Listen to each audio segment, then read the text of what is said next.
Welcome to DIY Solar and Wind. I'm at the Air Zoo. This is the third video. And our guest is Kevin.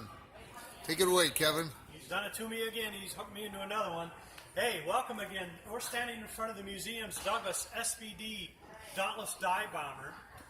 This particular aircraft was recovered out of Lake Michigan back in 1993, and we'll get to why that was in Lake Michigan a little bit later. But Dauntlesses were used by the Navy and the Marines from the start of World War II, and actually were used all the way through the war as a dive bomber. So their method of attack is to go into a very steep dive at about a 70-degree angle, and they get down to about 2,000 feet, and they'll release a bomb that's slung under the belly of the aircraft. That'll be the major impact of the attack.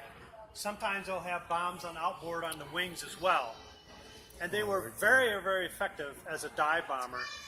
In the Battle of Midway, which was June 4th, 5th, and 6th, 1942, Dauntlesses, of course, with the bravery of their crews, will sink 4 Japanese aircraft carriers. And they'll go on to sink 2 other aircraft carriers in World War II, and no other naval aircraft can make that claim. They also participated in all 5 major aircraft carrier engagements in World War II. And again, no other naval aircraft can make that claim. So Dauntlesses were really quite an important aircraft for the Navy and the Marines during the war. This particular Dauntless is a very, very rare one, and that's because the aircraft you're looking at was used in Operation Torch, the invasion of North Africa. When it was recovered from Lake Michigan, they noticed a yellow band, and if we kind of shoot underneath the wing here, you can see a yellow band around the insignia. Well, that was hard to see when we got it, but they were able to figure out that this aircraft had been used in North Africa. And so that makes it very rare because the vast majority of Dauntlesses were used in the Pacific. It's even more rare because we could link it to an actual operation, Operation Torch, the invasion of North Africa. This was being flown off the USS Ranger. It was involved in attacks on Vichy French ships, including the battleship the Jean Bart, and we believe this aircraft succeeded in actually hitting the Jean Bart with one of its bombs. So we have a real combat veteran, a very, very rare aircraft. If we come down to the picture down below here, this is a picture of the Dauntless after it came out of Lake Michigan. It was complete. However, they removed the wings to get it on a truck to get it here to Kalamazoo. And look what happens after 50 years. If you can see where my red light is pointing at, after 50 years, it still dripped oil. Quite amazing. Now the aircraft went under about a 10-year restoration here at the Air Zoo, a lot of volunteer hours, to get it in the condition that you see now. And it's around 80% original. It's amazing.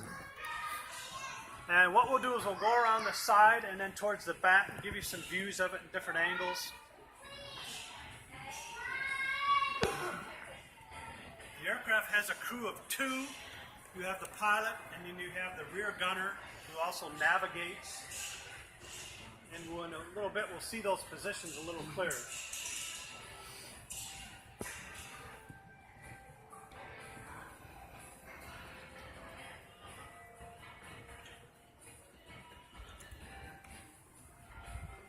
I want to point out the Tuskegee Airmen, since they're right here. They had an amazing job, and they had a tough time. They're amazing.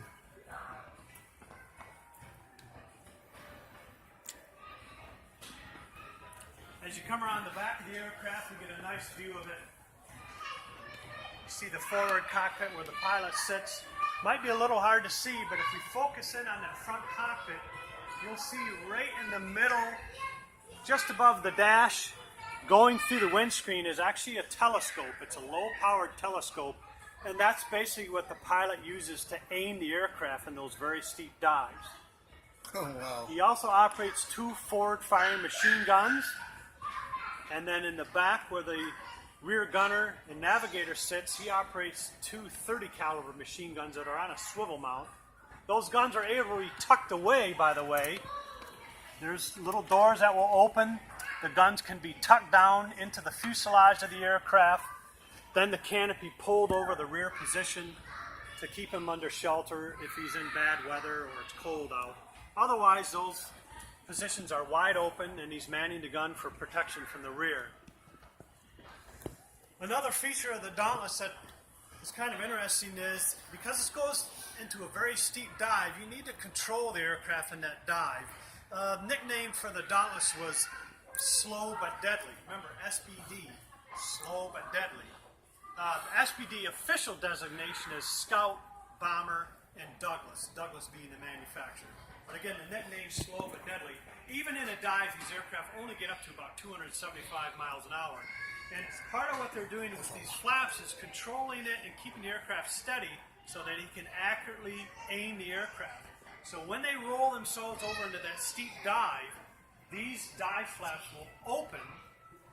So this one will come up, the other one goes down, and that will help keep the aircraft stable and under control in that dive.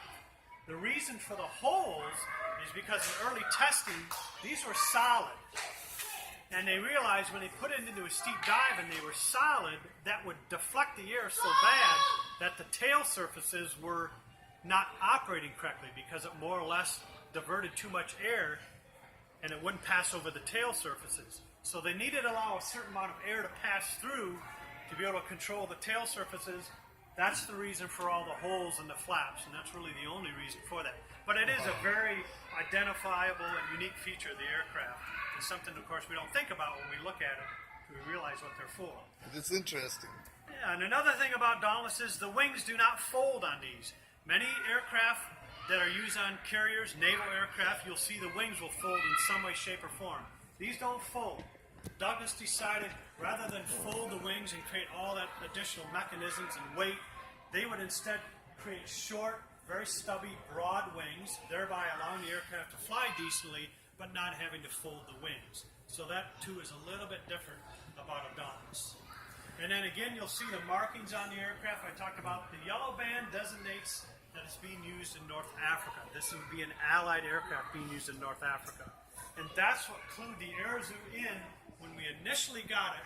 Of course, the paint was really, really degraded, but we could see a faint yellow outline around the star, and that began to raise questions. Why does this aircraft have that? And of course, as time went on, we were able to figure out this is a real combat vessel. So very rare aircraft here at the Airzo. You won't see another one that served on the Ranger in World War II like this. So with that, I'll end it. Back to you. All right. I'm so impressed. Kevin is a great speaker. Thank you. Wow.